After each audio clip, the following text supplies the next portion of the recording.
everything was so bad for me and my son being homeless. And Vision House extended much more than a place.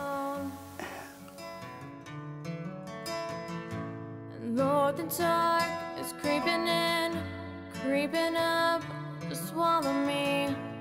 Through my prayer life, I really recognized a need for churches to get together in our community. So I spoke to several pastors in our area and invited them to a meeting. I asked them to introduce themselves to me and to each other. And when they did that, they not only gave me their name, they told me about this profound need that they saw in the community for homeless moms and their kids. Every one of them. We got laid off, and when the recession hit, I lost my job, and through that, with my unemployment, it was cut also. So it just got worse and worse, and the place that we were living in, we couldn't afford it anymore. It was more than what we were getting in, monthly. And we ended up on a porch. That's probably the darkest time of my life.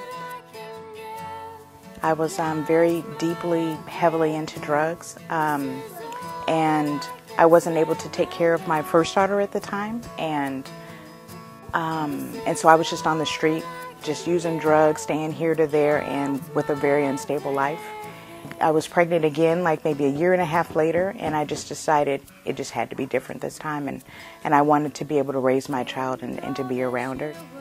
Well, I didn't plan on being a single parent, but that's the way it ended up, and where I was living just wasn't healthy, so Vision House provided a healthy, safe place for us to live. So finding the need with this group of pastors turned out to be the easy part.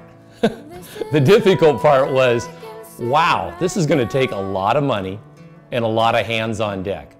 And several years later, we were able to secure property, put together a volunteer team that now numbers over 1,000 people, with over 50 churches involved and 150 businesses. So you add up all that, and today we have a building where moms and their kids can enter and become a home for them. I heard about Jacob's Well about 3 years ago, and we had a meeting at the church, and I introduced myself as a retired general contractor. And they jumped on me at that time and said, "We need you." I was happy to do it, and I'm still enjoying what I'm doing. I like to tell people what to do, so I enjoy it. When I was 2 years old, my father left my mother and my sister and I, and we moved in with a family. Back in those days, you did that. Now you don't have many places to go. It means a lot to me to be able to help somebody out, like we were in that position. They were like a light in this dark, dark cloud that I was living in. And I remember Russell coming into the room, him hugging the bed, and him and I just crying and hugging after Lindsay left, and just thinking, what? The place was just beautiful. I mean, it was so clean. It was a place that I would want to raise my family. What Vision House is to me, it's a group of people who love and love their neighbors. I mean, to come from a porch, really, to have this beautiful place, safe. You felt just peace and safe, and just felt wonderful. I mean, just felt, yeah, on top of the world. They helped me build confidence in myself again and strength. They would have guest speakers teaching you how to update and redo your resume and how to interview, and just so many wonderful tools to help you be successful. Vision House not only has a heart the size of Texas, but they also have an amazing ability with their business sense. They run a very very well-oiled machine. Vision House does not waste dollars. Everything goes for a purpose. These are people that really understand what it takes to run this ministry. My relationship with this little girl right here, it's just great.